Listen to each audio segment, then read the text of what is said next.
नमस्कार, मैं सोनू कुमार यादव। इस वक्त हमारे साथ समाजवादी पार्टी के वरिष्ठ नेता राम नक्षत्र यादव जी हमारे साथ उपस्थित हैं।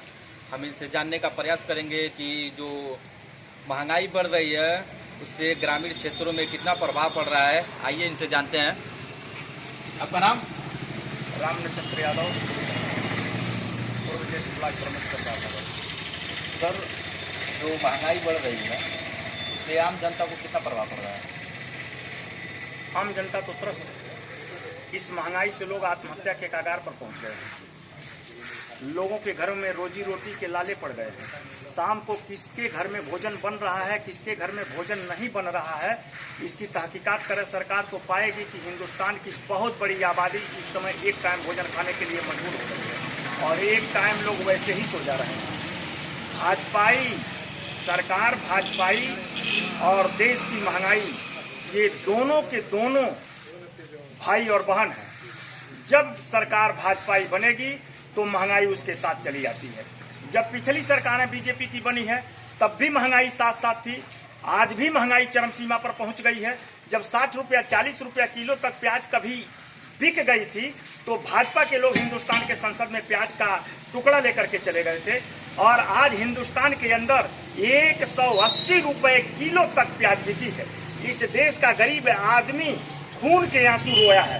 पहले प्याज को चीरते समय आंसू आते थे और अब प्याज का रेट पूछते समय लोगों के आंखों से आंसू आ जाते हैं। जिस आलू को किसान खेत से खोद करके खाली करा रहा था, खेतों से खोद करके सड़कों के किनारे गड्ढों में फेंक दिया था, वो आलू इस देश के अंदर मोदी जी की सरकार में 80 रुपया किलो, 90 रुपया किलो तक बिका, 60 रुपया किलो तक बिका और आम आदमी त्रस्त हो गया, नमक से रोटी घोंटने के लिए मजबूर हो गया। आपके पीछे कुछ नौजवान खड़े हैं जो गैस सिलेंडर को अपने सर पर रखते हैं। आज किस तरह का कार्यक्रम ये लोग करना चाहते हैं? ये लोग मोदी सरकार के विरोध में गैस सिलेंडर लेकर के ये दिखाना चाहते हैं, फेंक दें इसको, सरकार अपना गैस सिलेंडर वापस ले ले। जब इसमें गैस ही नहीं होगा तो वो सिलेंडर लेकर के क्या करेंगे? सिलेंडर का क्या मतलब है? इन्होंने बहुत बड़ा ख्वाब दिखाया था। जिस समय ये ख्वाब दिखा रहे थे कि हर घर में गैस सिलेंडर होगा, हालांकि ये योजना भी पिछली सरकार की है, यूपीए की है, मैं जान रहा हूं इसको, और उसको ये भुना रहे हैं। इन्होंने तो कोई काम नहीं किया है। इन्होंने सिर्फ गैस को महंगा किया है और सिलेंडर घरों में खाली पड़े हैं। लोग गोबर के कैंडल से भोजन बनाने के लिए मजबूर हो गए हैं।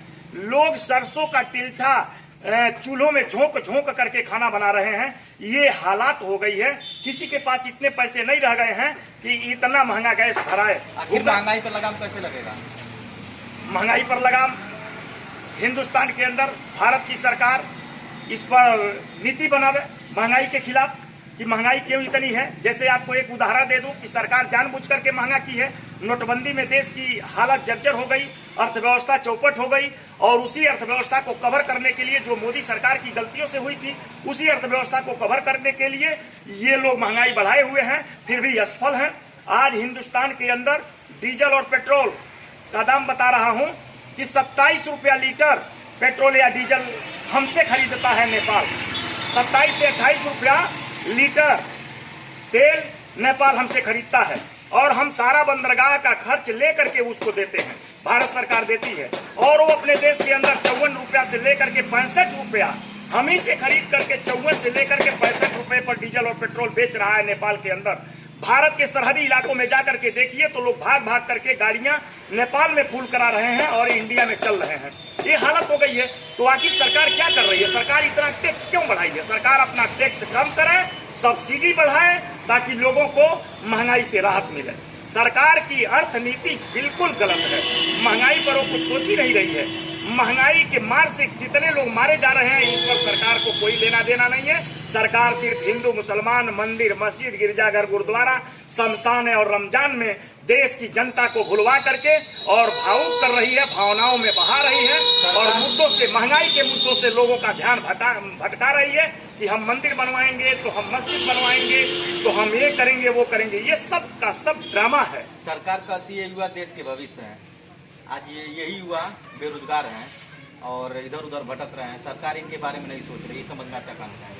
आज के तारीख में भारतवर्ष, इसमें कोई शक नहीं कि दुनिया का सबसे बड़ा युवा देश है।